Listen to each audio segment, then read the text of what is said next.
Satu, alladzina hum fi salatihim khashi'un. Syarat pertama, kalau ingin mendapatkan surga Firdaus tadi dan kebahagiaannya diturunkan ke bumi, dibawa sampai mati, masuk ke alam kubur lebih bahagia lagi, maka amalan pertama untuk melatih menguatkan iman itu, coba berlatih untuk menunaikan sholat dengan khusyuk. Kalau Anda kerjakan benar sholat ini, maka apa yang Anda dapatkan? Teman-teman ingat betul, saya mau tanya sebentar. Keabadian yang abadi disebut dengan sa'id. Kalau kita ingin turunkan ke dunia percikannya kita dapatkan, usahanya disebut dengan apa? Masih ingat? Aflah itu kalau didapatkan, kata dasarnya apa tadi? Falahun. Lihat baik-baik. Kata Allah dalam Al-Quran tadi, kalau ingin mendapatkan falahun, amalan pertama sholat. Makanya ketika dipanggil sholat, kalimat falah dilekatkan pada panggilan sholat. 5 kali diingatkan. Begitu muadzin kemudian azan memanggil Anda, hayya 'alas shalah. Anda bertanya, ya Allah kenapa kami mesti sholat? Dijawab, hayya 'alal falah. Yuk, pagi yuk. Yang sejati datang sini. Belum dapat sujud, belum dapat ruku, saya berikan. Makanya ketika orang sholatnya benar, dia akan mendapatkan 5 keutamaan. Saat di dunia nih, belum ke akhirat, 5 keutamaan yang tidak diberikan pada orang yang tidak sholat. Atau orang sholat tapi sholatnya nggak khusyuk. Sebab syarat mendapatkannya khusyuk. Alladzina hum fi sholatihim khasyi'un. Bukan alladzina hum fi sholatihim saja, tapi ada kalimat khasyi'un. Artinya yang tidak khusyuk saja nggak akan dapat, apalagi yang nggak sholat. Apa yang 5 ini?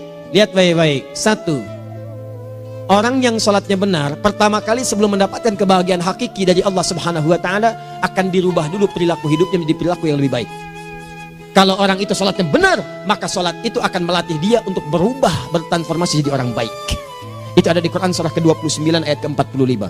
Innas sholata tanha 'anil fahsya'i wal munkar. Sumber keburukan cuma 2, kalau bukan fahsya itu munkar. Maaf, pornografi, porno aksi, LGBT, kata-kata jorok, kotor itu fahsya. Di orang sholat kata Allah, mustahil berkata-kata kotor. Orang sholat tidak akan pernah mencela. Orang sholat tidak punya kata-kata jorok. Jadi kalau ada sekarang orang yang sholat senang mencela orang lain, itu berarti ada masalah dalam sholatnya. Dan dia belum dijamin sebagai ahli surga terbaik. Dan hidupnya nggak bahagia. Nggak bahagia. Aneh nih. Sholat tapi senang celah orang. Aneh. Aneh. Yang paling bahaya adalah menikmati celahannya. Itu yang paling aneh. Anda ngaji.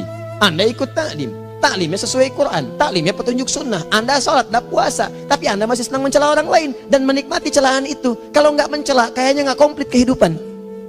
Maka ada yang salah dengan ibadah Anda. Ada yang keliru. Karena mustahil taat bertemu dengan maksiat. Itu mustahil. Mungkar, keburukan yang diingkari oleh hati. Sumbernya nafsu perut dengan akal. Bohong, mencuri, menipu, membunuh, merampok, membegal, mabuk dan sebagainya. Itu namanya mungkar. Orang sholat gak mungkin mengerjakan mungkar. Jadi kalau sholat kita benar, cukuplah Anda sholat, maka Anda akan jadi orang baik. Makanya kata Nabi, Anda punya anak dari kecil ajarin sholat. Sholat kalau naik jadi balik, kerjakan terus. Kasih pelajaran membuat dia mengerti. Kalau masih susah, berikan pelajaran. Ini sering diterjemahkan dengan memukul. Mukul di Arab beda dengan konteks mukul sekarang. Mukul di Arab tuh ngasih pelajaran supaya ngerti. Anda bisa terjemahkan dengan konteks lain. Uang jajannya tahan, yang kesukaannya simpan dulu. Bisa dengan konteks kekinian. Tapi poinnya, kenapa anak Anda dari kecil ajarin sholat, sampai kenalkan dengan masjid, ajari 3 tahun bawa ke masjid, kenalkan dengan masjid. Gak ada masalah lari-lari itu sebelum waktu sholat. Kenalkan dulu. Dulu orang-orang tuh begitu, sebelum waktunya dikenalkan, jalan, begitu lari, biarin dulu. Setelah itu diberi pengertian. Nah, ini bukan tempat berlari, yang berlari di sana nanti, yang di sini nanti akan ada orang-orang baik semuanya. Terus anda lihat berbaris, baris rapi. Kalau pengen baik ikutan baris nanti. Terus nanti ada yang mimpin di depan, namanya imam. Imam itu siapa ya? Tetangga kita bukan yang Pak Imam, bukan. Kalau tetangga kita namanya Imam S. Arifin. Kalau yang ini imam sholat namanya. Imam sholat itu nanti akan pimpin menyembah Allah. Allah siapa ya? Allah itulah yang memberikan ayah rizki. Allah itu yang memberikan ayah rizki sehingga bisa beli tobot buat kakak, beli robokar poli. Ini yang poli, ini yang embers, ini yang heli. Ini dulu kakak semuanya tuh. Yang kasih Allah. Nanti kalau kakak bagus bisa ikut rapi di sini. Allah akan senang, akan ditambah lagi oleh Allah. Oh begitu ya. Datang, begitu caranya. Ini bukannya waktu sholat belum dikenalin tadi bawanya main-main di masjid. Bahkan ada yang agak repot lagi, di rumahnya susah diatur, dibilang, kamu ini susah diatur, main sana ke masjid, disuruh main, ya main di masjid. Yang salah bukan anaknya, orang tuanya. Apa rahasianya anak itu disuruh ke masjid, suruh sholat? Rahasianya, begitu anak itu sholat dengan baik, maka dia akan tumbuh jadi anak baik di kemudian hari. Itu maksudnya. Nah, sekarang saya agak bingung ini, pendidikan TK sekarang salah sih enggak, cuma saya agak bingung mikirnya. Ini anak belum diajarin sholat, udah diajarin manasik. Itu bagaimana cara berpikirnya Ferguson? Agak repot saya mikirnya tuh. Ya, walaupun salah sih enggak, cuma saya bingung gitu. Kenapa nggak dikerjakan tahap yang pertama dulu? Tangga itu kan berurutan, nggak bisa Anda lompat langsung ke 5. Kan 1, 2 belum terlewati. Jelas ya? Nah, ini gambarannya. Sholat nih, 1 pasti baik. Ini kalau sekarang sholat, lisan belum baik, mata belum baik, sampai ke kaki, berarti ada yang salah sholatnya tuh. Ada yang nggak tepat. Tangan sembarangan, snack orang ngambil. Awas. Tuh sendal orang, mau wudhu nggak ada sendal, pakai sendal orang. Udah bilang belum? Kehujanan pakai payung orang. Udah bilang belum? Ya kan gampang Ustaz. Ini kan juga mungkin diikhlaskan karena Allah. Ya ikhlas, cuman pakainya belum minjam. Bagaimana kalau sedang pegang payung itu keluar, Anda meninggal? Coba mikirin ke situ. Coba ke kantor. Kalau didorong proyek yang nggak jelas, minta tanda tangan, pikirin dulu bagaimana kalau meninggal. Kemarin saya sama teman-teman artis saya katakan begini, Anda ya, kalau Anda mengaji dengan saya, jangan pernah menerima peran maksiat. Walaupun itu sekedar adegan, tapi itu maksiat. Kalau bayangkan ketika Anda memerankan itu, Anda diwafatkan oleh Allah Subhanahu Wa Taala. Maka demi Allah saya katakan tidak ada faedahnya Anda ngaji sekarang, ngaji besok. Ketika Anda menerima peran itu, Anda wafat dalam keadaan bermaksiat di hadapan Allah Subhanahu Wa Taala. Maka saya pun katakan pada Anda, ayo belajar yang betul, pahami, bangun sholat, belajar, dalami seperti orang tua kita dulu. Tinggalkan nyontek, budaya yang nggak jelas. Rasakan ketika nyontek Anda wafat. Apa yang Anda dapatkan? Di Libya itu kalau nyontek, di Libya ya, saya pernah sekolah di Libya nih. Itu kalau nyontek dibiarin aja dulu. Dan rekornya 100% ketahuan. Begitu sudah selesai, cuma jeda 2 jam, langsung ada panggilan. Si Fulan silahkan datang ke kantor. Apa yang disediakan di kantor sudah siap. Anda diberi waktu 2 jam dari sekarang, siapkan beres-beres koper Anda. Di sini tertulis Anda akan pulang. Tiketnya sudah lengkap, dikawal 2 orang. Dituliskan di situ anak ini nyontek gak boleh kembali ke sini. Libya. Gak ada zero tolerance bagi yang seperti itu, keluar. Kami gak terima di sini. Harusnya begitu. Gak ada faedahnya. Yang kita butuhkan amalan dari ilmu, bukan nilai-nilai itu sementara. Gak ada. Sudah. Nah ini akhirnya begini kualitasnya nih. Tertulis di ijazahnya bagus, cum laude, IPK-nya 4, tapi nggak ada aplikasinya. Yang pintar banyak, kita butuh yang baik, pintar yang baik. Sekarang yang pintar banyak, kepintarannya dipakai untuk nipu orang. Itu yang bahaya. Ahli hukum banyak yang dihukum. Ahli ekonomi tidak bisa mengangkat perekonomian. Apa yang salah? Apa yang salah? Ini yang jadi persoalan.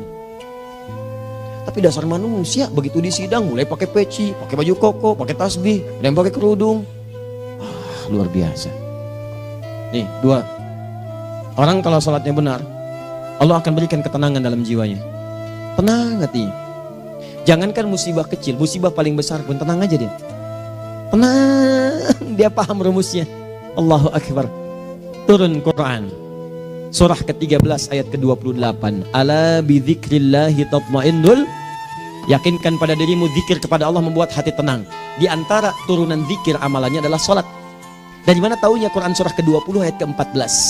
Innani anallahu la ilaha illa ana fa'budni wa aqimis salata li dzikri. Saya Allah, kata Allah ke Nabi Musa.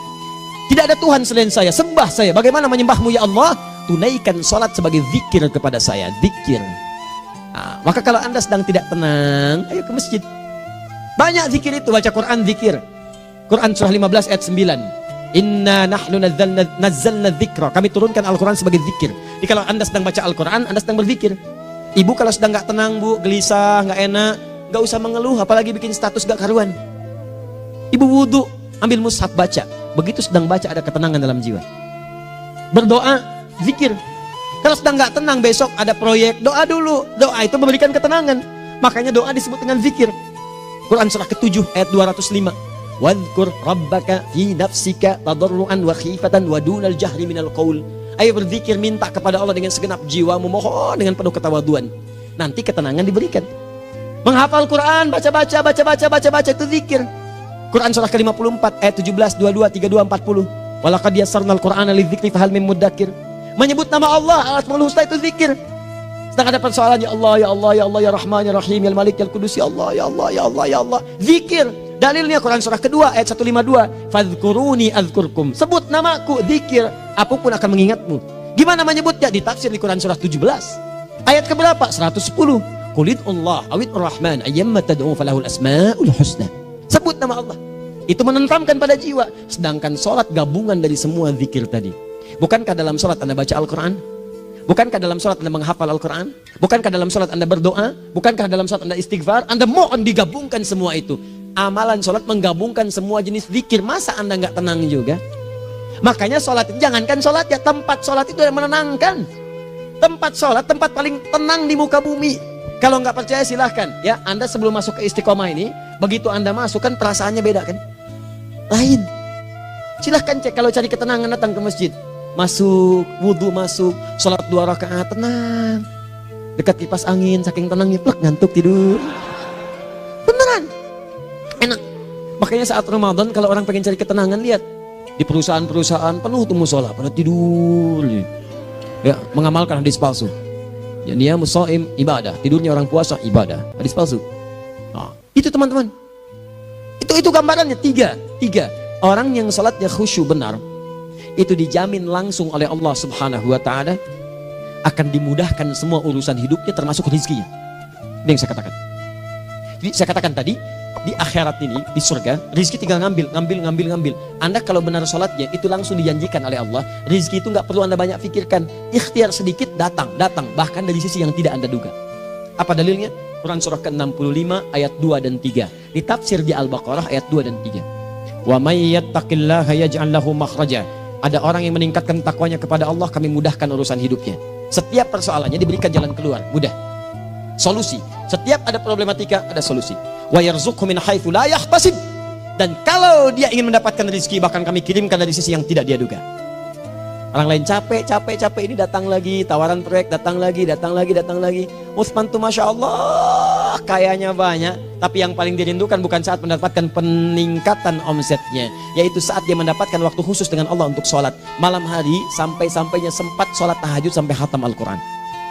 Abdurrahman bin Auf demikian, Tamim Ad-Dari demikian, sholat karena tahu sholat itu meningkatkan rizki. Karena tahu kuncinya ada di situ, Allah yang punya rizki, disebut dengan Razak, pemilik rizki. Maka saya harus punya hubungan dekat dengan Allah. Kalau sudah punya hubungan dekat, mau apa aja gampang. Belum minta, udah diperhatikan. Silahkan cek, Anda punya hubungan baik dengan bos Anda di kantor. Ya, sebelum Anda minta, beliau udah pikirin tuh, telepon bendahara. Dia udah ngambil belum gajinya? Belum Pak, tambahkan bonus sekian. Kenapa? Karena dia mengawasi Anda. Allah maha tahu dibandingkan dengan bos Anda. Mendekat kepada Allah, semua diperhatikan oleh Allah. Siapa orang takwa itu? Kalimat takwa pertama di Al-Quran Al-Baqarah ayat 2, amalannya ayat 3. Dzalikal kitabu la raiba fihi hudal lil. Siapa mutakin itu? Ayat 3-nya. Alladzina yu'minuna bil ghaib wa yuqimunas shalah. Gampang. Kalau pengen mudah hidupnya gampang. Biaya nggak mahal, tenaga nggak banyak, tingkatkan takwa nih. Jadi kalau hidup Anda masih susah, di kantor champion, di rumah tangga bermasalah terus, atau sebaliknya, maka boleh jadi kalau gelar Anda tinggi, harta Anda banyak, tapi selalu punya masalah. Bukan Anda kurang hebat, bukan Anda kurang kedudukan, bukan Anda kurang kaya, Anda kurang takwa. Dan yang paling dahsyat, mungkin sholat Anda belum berkualitas. 4. Orang yang sholatnya benar, khusyuk dia. Bahkan saat sholat itu kalau dia minta, maka seketika doanya akan dikabulkan. Tanpa diskusi, langsung seketika. Contoh, Quran surah ketiga ayat 38-39. Demi Allah saya katakan, Nabi Zakaria punya masalahnya pelik. Sudah berumah tangga, istrinya divonis monopos, maaf bahkan mandul. Gak mungkin punya keturunan. Maka apa yang beliau kerjakan? Secara singkat beliau sholat. Begitu sholat minta kepada Allah. Hunalika da'a Zakaria rabbah. Di mihrab itu beliau bermohon kepada Allah. Bermohonnya sambil sholat. Qala rabbi habli min ladunka dzurriyyatan thayyibah innaka sami'ud du'a. Ya Allah, mereka katakan saya nggak mungkin punya keturunan. Sekarang saya ingin katakan, ya Allah, saya hanya minta darimu saja, saya nggak akan dengarkan mereka. Ya Allah, mohon Engkau maha mendengar, ya Allah. Maha mendengar doa saya. Kalau kepada yang maha mendengar aja nggak mengabulkan, kepada siapa lagi saya mesti minta? Apa yang terjadi? Fanadatul malaikatu wa huwa qa'imun yusalli fil mihrab. turun malaikat mengabarkan, sedangkan beliau masih sholat, belum selesai dalam sholatnya. Sholat khusyuk itu belum selesai sholat aja dikabulkan, doa sudah turun. Sholatnya belum selesai, doa sudah dikabulkan. Annallaha yubashshiruka bi Yahya, Allah kasih kabar gembira, doa kamu didengar, dikabulkan, kamu akan punya anak, namanya langsung dari Allah Yahya, artinya hidup yang mustahil menurut manusia. Lahir seorang dari rahim perempuan yang menepus dan mandul, bayi yang hidup, kata Allah nggak ada yang mustahil bagiku, jadi dan jadi dia. Berita baiknya, Nabi Zakaria sholat dikabulkan. Umat Nabi Muhammad sebelum sholat sudah ditunggu oleh Allah, mau minta apa, aku kabulkan sekarang. Hadisnya qudsi, saya bacakan. Hadatsana qala Rasulullah sallallahu alaihi wasallam, qala Allah azza wa jalla, qasamtu shalah baini wa baina abdi. Kata Allah, saya bagi dua ya salat antara aku dengan hambaku. Wali abdi ma sa'ala. Kalau hambaku benar salatnya, aku berikan apapun yang dia minta sekarang. Idza qala al-abdu alhamdulillahi rabbil alamin. Bagian pertama, kalau hamba benar membaca Al-Fatihahnya dari alhamdulillahi rabbil alamin, kalau Allah azza wa jalla dijawab oleh Allah, hamadani abdi, hambaku sedang memujiku. Wa idza qala ar-rahmanir rahim, jika hambaku berkata ar-rahmanir rahim, qala Allah azza wa jalla asna alayya abdi, hambaku sedang menyanjungku. Wa idza qala maliki yaumiddin, qala Allah azza wa jalla majjadani abdi, kalau hambaku mengatakan maliki yaumiddin, kata Allah hambaku sedang mengagungkanku. Perhatikan sekarang. Wa idza qala al-abdu iyyaka na'budu wa iyyaka nasta'in, jika hambaku berkata sekarang, ya Allah, kami sekarang ibadah, salat menyembahmu, dan kami sekarang sedang punya masalah, kami hanya minta tolong kepadamu ya Rabb. Apa jawabannya? Beda dengan sebelumnya. Kata Allah, hadza baini wa baina abdi, inilah perjanjian antara aku dengan hambaku. Wali abdi, kalau hambaku benar khusyuk salatnya sampai detik ini, baru sampai Al-Fatihah itu pun belum tuntas, baru sampai Al-Fatihah itu pun belum tuntas. Kalau benar bacaannya betul salatnya dari takbir sampai dengan selesainya, sampai ayat itu iyyaka na'budu wa iyyaka nasta'in, kata Allah, masalah apapun yang dia minta sekarang aku akan kabulkan. Besok saya kasih rahasia yang di KBP. Ada awal pembuka di awal sebelum Al-Fatihah yang kalau Anda benar bacanya itu pengantar kepada pengabulan doa di Al-Fatihah. Apa itu? Besok. 5. Yang kelima ini yang paling diharapkan, dan ini penutup dalam kajian kita malam ini. Teman-teman sekalian, perhatikan baik-baik. Jika Anda benar mengerjakannya, maka Allah akan jamin langsung Anda akan mendapatkan kesuksesan dan kebahagiaan di semua aktivitas Anda. Kalau jadi suami, suami yang sukses, rumah tangga yang bahagia. Kalau jadi pegawai, pegawai yang sukses, dan di kantor bahagia. Masih ingat? Kesuksesan yang menghadirkan kebahagiaan, konteksnya dunia disebut dengan falah, dipegang disebut dengan aflah. Dikembalikan lagi ke atas, ke surah ke-23 ayat 1 dan 2. Qad aflahal mu'minun. Apa amalannya? Alladzina hum fi salatihim khashi'un. Persoalannya, kalau Anda salat belum mendapatkan satu di antara 5 ini, apa masalahnya? Pertama masalahnya, kata Al-Quran, boleh jadi yang salat itu belum khusyuk. Apa itu khusyuk? 2 maknanya, dan saya tutup di sini. Apa yang 2 itu? 1, kebanyakan orang salat masih membawa dunia dalam salatnya. Makanya kalau pengen khusyuk, kata Allah, maka Anda rasakan akan bertemu Allah. Rumusnya Quran surah kedua ayat 45 sampai 46. Rasakan secara singkat, mungkin itu sholat terakhir yang Anda akan kerjakan dalam kehidupan. Mungkin di sholat itu Anda wafat. Kata Allah, alladzina yadhunnuna annahum mulaqu rabbihim. Orang khusyuk itu sudah kelihatan dari sebelum sholat, dia sudah merasa persiapan menghadap Allah. Persiapan ke manusia aja, dia sudah siap-siap, mandi dulu, ganti pakaian, pakai parfum, macam-macam dan sebagainya, hanya memenuhi undangan manusia. Allah mengundang Anda 5 kali dalam sehari. Ya maaf, mengabulkan doa Anda, mencukupkan kebutuhan, menyembuhkan kalau sakit, disiapkan Anda. Harusnya apa? Penampilan sempurna. Kata Quran, orang khusyuk itu kelihatan sebelum sholat, pakaiannya kelihatan. Quran surah 7 ayat 31, ya bani Adam khudzu zinatakum inda kulli masjid. Hai anak cucu Adam, kalau tiba panggilan dari masjid, kenakan pakaian terbaikmu. Di anak cucu Adam tuh kelihatan. Kalau orang khusyuk begitu adzan kelihatan pakaiannya lain. Pakaiannya indah. Khudzu zinatakum, kenakan pakaian terbaikmu. Dipakai bertemu Allah. Bertemu manusia aja pakaian bagus-bagus. Ini aneh ya. Ada orang salah ibadah aja. Orang salah ibadah pakaiannya bagus-bagus. Lihat di hari-hari tertentu besok tuh. Orang mau ke tempat masing-masing tuh. Ada yang pakai jas, pakai dasi, pakai batik, pakai kebaya. Anaknya dibawa, dikuncir 2, bawa manisan macam-macam. Mau salah ibadah aja tampilan bagus. Masa antum yang benar ibadahnya nggak bagus? Bedakan. Pakaian futsal, pakaian sholat ganti dengan yang sholat. Ini gimana pakaian sholat pakai pakaian futsal? Depannya gambar Messi, belakang Ronaldo. Repot.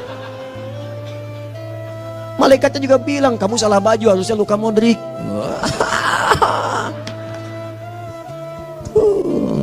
Apalah saya. Nah, yang mau tanya apa? Mourinho dipecat saya tahu. Lagi nganggur sekarang, ditawarin Benfica dia nggak terima. Sekarang jadi dia komentator di beIN Sport. Nanti sebentar lagi dia akan komentari laga Saudi dengan Qatar dan komentari laga Arsenal dengan Inter. Digantikan oleh Solskjaer. Dia super sub dulu. Ya, super sub. Ya, the baby assassin, ya pembunuh yang berwajah baby face. Masuknya di akhir-akhir. Gol. Sekarang melatih dia 5 kali kemenangan, belum kalah sama sekali. Saya hafal itu. Tapi masih di urutan ke-6. Tapi jaraknya ke yang ke-4 itu tinggal 3 poin lagi. Hafal saya. Liverpool tahu cuma 4 poin sekarang bedanya. Kemarin 7 kalah 2-1 sama Manchester City. Walaupun banyak analisis yang menyebutkan mungkin itu diberikan saja gitu kan. Karena ada yang lain-lain. Hafal kedua Manchester City. Hafal saya. Ayo mau tanya apa lagi? Tottenham Hotspur ke bawahnya. Ada Chelsea, ada Arsenal, baru kemudian Manchester United. Liga Italia, wah udah gak kekejar Juventus. Ya, apa lagi? Dan seterusnya lah. Gak ada ujungnya bahas yang begituan. Jelas ya? Maksud saya, Anda tanya itu saya jawab. Tapi tidak menghilangkan ibadah kita yang lain. Dan apa ruginya? Ya tahajud dah. Apa yang bisa dikerjakan besok, lihat besok. Ya kan tahajud kan bisa besok. Ada orang tahajud jam 10 pagi? Gak ada.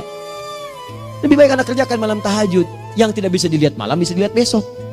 Cara berpikirnya bagaimana kalau besok meninggal? Gak kesampaian teman-teman sekalian. Gak kesampaian. Nah maka dari itu, Anda kalau mau ada panggilan sholat, siap-siap baju yang bagus. Itu sempurnakan. Anda panggilan orang mandi, panggilan Allah. Buka Quran surah 5 ayat 6. Sempurnakan wudhu. Ya ayyuhalladzina amanu idza qumtum ila shalah faghsilu wujuhakum. Wudhu yang baik. Berpakaian yang rapi. Kenapa? Karena boleh jadi saat dipanggil Anda wafat saat itu. Maka wafat Anda dalam keadaan yang suci, dengan keadaan tobat, dengan pakaian terindah pada saat itu. Yang kedua, maaf, orang-orang kurang khusyuk itu saya tutup. Yang kedua itu karena kebanyakan orang sholat tidak paham, tidak mengerti apa yang dibaca dan dilakukan dalam sholatnya. Jujur pada diri sendiri, jawab pada diri Anda. Sampai sekarang Anda sholat, berapa persen bacaan sholat yang Anda pahami?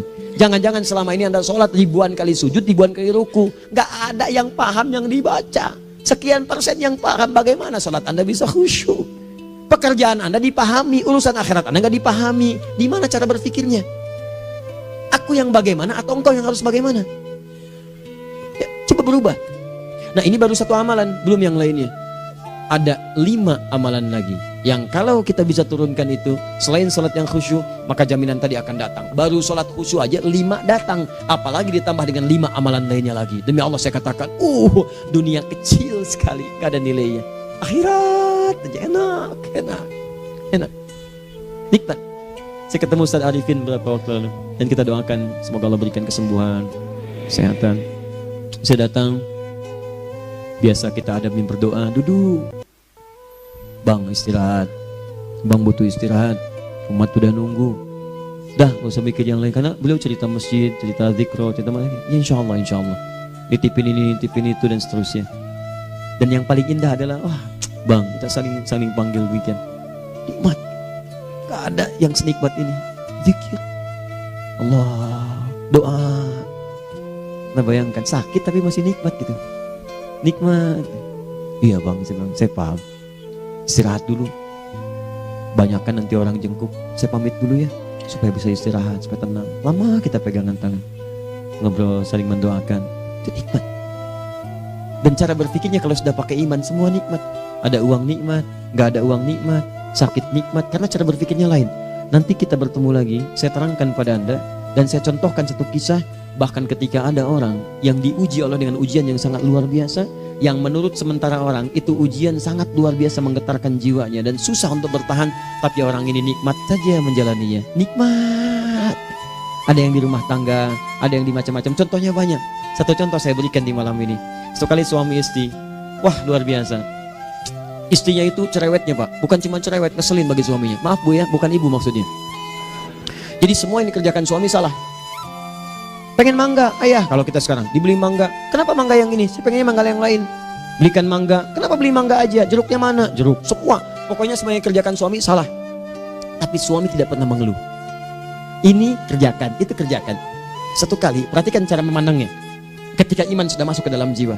Kata temannya, akhi, istri kamu ini begini, nyusahin kamu. Kenapa kamu gak cari yang lain? Kan gampang ada syariat. Udah pisahin aja, cari yang lain. Kamu tenang ibadah. Apa jawabannya? Hey, Allah sudah turunkan surga ke saya lewat dia. Kenapa kamu meminta saya untuk menjauhinya dan meninggalkan surga saya? Ini cara melihat dia. Bukankah ketika ada berbagai keluhan saya sabar? Bukankah sabar mendekatkan saya ke surga? Allah kirimkan tipikal istri seperti ini supaya mendekatkan saya ke surga. Dengan itu kan saya banyak pahala. Saya sabar, pahala banyak. Sudah Allah berikan pahala kepada saya. Kamu malah nyuruh saya untuk berpisah dengan pahala itu. Perhatikan cara berpikirnya. Indah. Kalau rumah tangga seperti ini semuanya enak gitu. Suaminya biasa-biasa, istrinya cantik, luar biasa. Begitu berdandan kelihatan kata suaminya, Masya Allah, wajahnya tak berpaling, mata tak berkedip. Kata istrinya, ya zauji madhabik, sayang kamu kenapa? Wallahi syakiran lillah bihadari. Demi Allah, aku bersyukur mendapatkan istri secantik kamu. Kata istrinya, nahnu fil jannah zauji, kita berdua di surga. Kata suaminya, kok bisa begitu jawabanmu? Iya, kamu bersyukur dengan keadaanku, aku bersabar dengan keadaanmu. Catat. Bukankah orang syukur dan sabar di surga? Tuh lihat, canda-canda orang-orang soleh itu begitu. Nikmat ketawa walaupun nyelekit di hati. Cuman bawaannya enak gitu. Nah, nanti itu ada tuh, nanti saya turunin tuh. Yang di rumah tangga, yang ini, yang itu nanti. Kapan? Pertemuan berikutnya. Jadi kita cukupkan dulu di malam ini apa yang kita pelajari supaya nanti nggak terlampau banyak kita dapat materi, cuma sayang sedikit mengamalkan. Saya sudah tuangkan di sini, banyak saya tuliskan termasuk di keluarga, di macam-macam. Ini saya tulis tapi silahkan Anda baca, kalau ada manfaat silahkan dapatkan, kalau ada yang kurang silahkan sampaikan untuk dikoreksi. Semoga Allah muliakan kita semua insya Allah. Sekali lagi, perbaiki hidup, jangan banyak mainnya, dan sudah. Jangan banyak membuang dengan yang sia-sia apapun yang dihadapi. Sekali lagi, tolong jaga kondusivitas, bantu negara kita, ketertiban, keamanan. Kalau saya menyampaikan sesuatu ada singgungan dengan yang kekinian, itu maksudnya koreksi masukan-masukan supaya diperbaiki. Tapi tetap dalam urusan pemilihan kita punya pilihan masing-masing yang tidak boleh dipaksakan. Jelas ya? Baik. Jadi, ya saya sampaikan sekali lagi. Pertama, pilih mana? Anda dipaksa harus ikut, atau yang kedua kita bebas memilih sesuai. Dah. Sudah ya. Jadi kita akhiri, subhanakallahumma bihamdika asyhadu an la ilaha illa anta astaghfiruka wa atubu ilaik. Wa akhiru da'wan alhamdulillahirabbil alamin. Berjumpa besok sesi terakhir fikih ikhtilaf di Masjid Ar-Rahman Kota Baru Parahyangan. Assalamualaikum warahmatullahi wabarakatuh.